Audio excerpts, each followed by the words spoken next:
We all know that the eyes can be used as a tool for effective communication. Maintaining eye contact for over 80% of the reaction would show that you are a strong, confident, honest, and trustworthy person. However, evasion of eye contact or averting your eyes a bit too often during the conversation would simply show that you are lacking self-confidence, or you are trying to hide something, or you are simply being dishonest. Unfortunately, the eyeballs can be a lethal weapon that will turn against you and show your dishonesty. That can turn against you and will reveal your deceitfulness.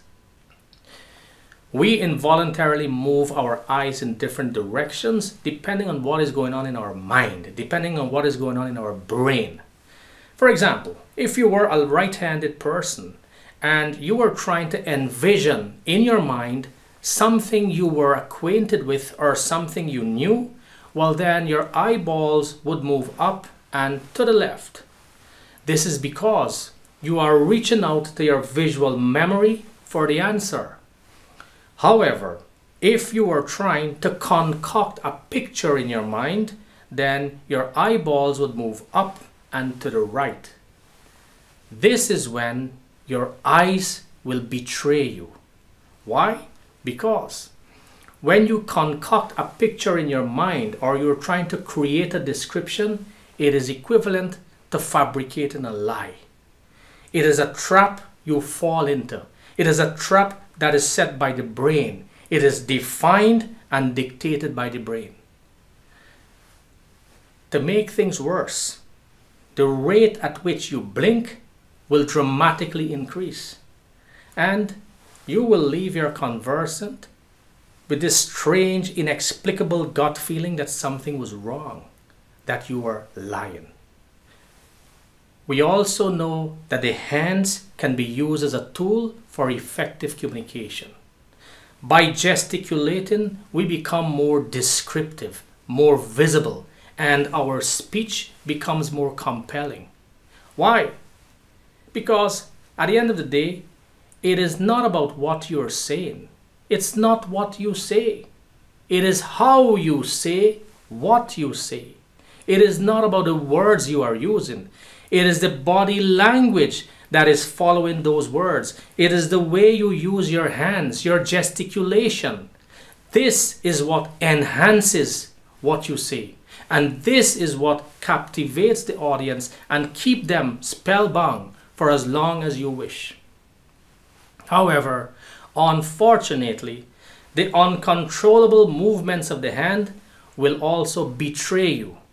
The uncontrollable movements of the hands will also expose your true intentions every time you utter those deceitful words.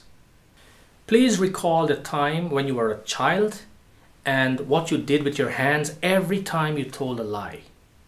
A split second after the lie, your hands went up to cover your mouth and your eyes widened. This is because your brain was sending signals to your hands, forcing your hand to guard your mouth and keep the lying words from leaping out of your mouth.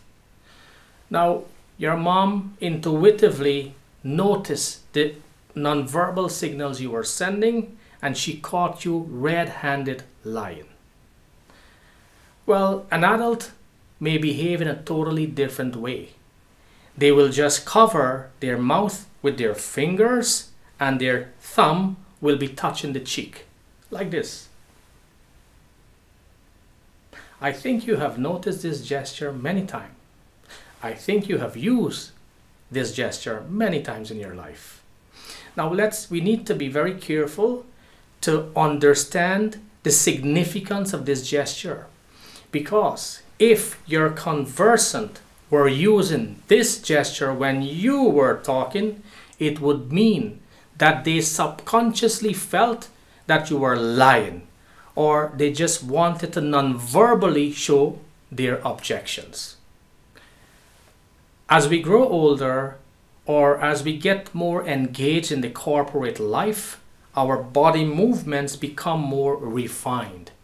Now, the hand will not move so swiftly up to the face to cover the mouth. It will migrate a bit more slowly.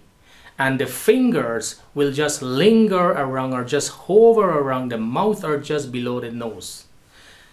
Well, some people rub or touch their eye or just touch the region below their eye using their index finger. What does it mean? It means that the brain does not want to look at the poor guy to whom you are lying. It is just that we are not going to be too ostentatious in our behavior to close our eyes or just to cover our eyes. We are more subtle today. You need to remember also one thing. If you are talking to somebody and they were using this gesture when you were talking, it would mean that they thought or they felt that you were lying and they were trying not to look at your face. They were trying not to look at the face of the liar. Now, it is the same with the ear. If you are talking to somebody and you notice that when you were talking, your conversant were rubbing the ear or just pulling at the poor earlobe or just bending the whole ear to cover the entrance or just drilling around an internal surface of your ear, what would it mean? It would mean that they were trying to block the sound waves of your lies from reaching their eardrums. Of course, and this is better news for you, it could also mean, it may not be connected with a lie, it could also mean that your conversant were screaming to you, they were appealing to you, they were telling you, I don't want to listen to you anymore. I have had enough of what you have said. Now please give me the chance to express myself. You need to detect this movement. Now, having said what I said about nonverbal signals, about how we can detect when somebody is lying or telling the truth based on the nonverbal signals that they are transmitting to you, I would like you to remember one very important thing. Please do not jump to conclusion. Please do not judge people based on one nonverbal signal. Remember, when you're listening to somebody talking to you, you do not only understand by just analyzing one word. You may have to analyze a whole sentence, or you may have to analyze a few sentences before you understand them. It is the same when you're reading a book. You cannot understand what is going on by just looking at one word or one sentence. Sometimes you may have to read a whole paragraph to understand. Now, this is the same with the nonverbal signals that people are transmitting. We cannot analyze one nonverbal signal in isolation. We have to put them all together before we come to a conclusion. Fortunately, our brain does it for us because we subconsciously analyze people's nonverbal signals and we feel that they were lying. But of course, it would be good if you could do so consciously. Look and you will see. Thank you very much. If you like this video, please subscribe to our channel and please follow us on Facebook.